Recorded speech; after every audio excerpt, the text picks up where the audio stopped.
And good morning, class. I wanted to do a different video. Usually I give you a video where only you hear my voice, but I wanted to do a regular video where you see my face so that way, number one, you know that I'm alive and I'm doing well. And number two, check out all this hair. Look at all this hair that I've grown within the past almost 2 months. All right. You're used to seeing me with like a military crew cut type of hairstyle, and you're used to facial hair, but you're not used to all this hair that I'm able to grow. So I wanted to impress you guys by showing that I am able to grow hair on my head. Anyway, so this video is going to be concentrating on our next lesson, which is lesson topic 5.5, Propaganda World War II. Now, in the previous unit in World War One, you guys were introduced to propaganda, and you were able to, and you did a very good job in analyzing posters and looking at recordings and listening to audio, and to determine what is the main message, what is the main idea that they were pushing. The same concept is happening now with this lesson, and now that we're jumping into World War II. The government, the United States, is using propaganda, mainly posters, to try to convince people to join the war effort. Now, there are millions of men who decide to volunteer and to go fight in this war. Okay, but there are many people that aren't able to join, whether it's age or maybe some kind of medical issue. So the government is pushing for them. Hey, you're patriotic, you're Americans, you can still help us win the war. We just want you to do certain things that will help our soldiers, which is your husbands, your fathers, right, your brother, um, to help win the war overseas in Europe and near Japan. And they're able to do this by using propaganda. Now, we've seen propaganda before in a negative way, but mostly the United States is using propaganda in a positive way. And you're going to be able to see this in today's lesson and the other lesson that we're going to give you on Wednesday. This is normally one huge lesson, but I decided to break it up because I want you to have some experience with analyzing these posters, going back to using the site template, and then jump into actually picking some more posters along the way in our second lesson. So let's go ahead and go with our focus question. So I printed this out for you. So our focus question for today is, how did war propaganda, like posters, persuade public opinion at home during World War II? As I mentioned before, our lesson today is focusing on propaganda. And one of the things that we have to remind ourselves is that propaganda is nothing more than to persuade, to convince people to go ahead and do something, right? Buy a product or do something at home that will help out the environment. And that's what the US government was trying to do, okay?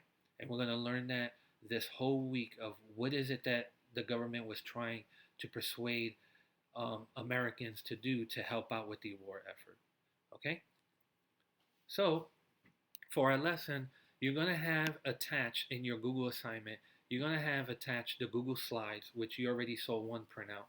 With the video, I want you to open the Google Slides and kind of follow along with the video. The second thing is that obviously you're going to be watching this video. The third thing is open up the Google Doc that's attached to this assignment. It's going to be labeled Part 1, Rosie the Riveter. Now, Rosie the Riveter is a very famous uh, poster that once you see it, you're gonna recognize her right away. She is the woman that is wearing like a uniform and she has her arm up and very recognizable. You're gonna go ahead and you're gonna analyze that particular poster and you're gonna complete an I see, I think, I wonder uh, chart that's gonna be attached to the Google Doc. I want you to write everything that you see, not just one thing. I want you to write everything that you see and write down everything that you think. And then for the I wonder, which is the questioning part, you can write one or two things about that. When you are done completing the I see, I think, I wonder chart, I want you to go ahead and scroll down because there's more to it. And once you scroll down, you're going to come across 4 questions. Okay, that's going to be based on your analysis on Rosie the Riveter. Go ahead and answer those four questions to the best of your ability. Please write in full sentences.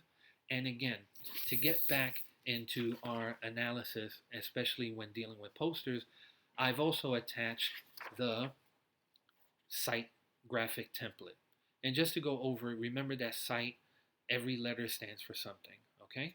So S stands for scan for important information. I is to identify the conflict or the tension. G is to guess the creator's intent or message. You're guessing what do you think the message is going to be for Rosie the Riveter. Hear the voices, all right? And when we talk about hear the voices, is there captioning? Is there writing? What does the writing mean? And T is to talk or write about your observation. So in that particular bracket or block for T, I want you to write down everything that you see. Now, again, this template is optional. If you're able to answer the questions just by visually looking at it and analyzing it, that's fine.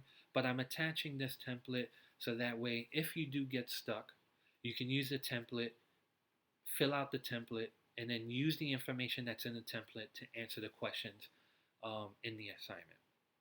So ladies and gentlemen, that's it for our video. Remember that this assignment is due on Wednesday, May 6th at midnight.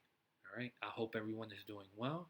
From what I gather from the emails and from you guys visiting my office hours, you are doing great. Keep your chin up. Everything is going to be fine. And once again, I'm very impressed with everything that you've done so far. Okay? If you have any questions about the assignment, feel free to email me or visit my office hours. Ladies and gentlemen, that's it for the lesson and for this video. This is Mr. Melendez with all his hair. I'm punching out. Take care.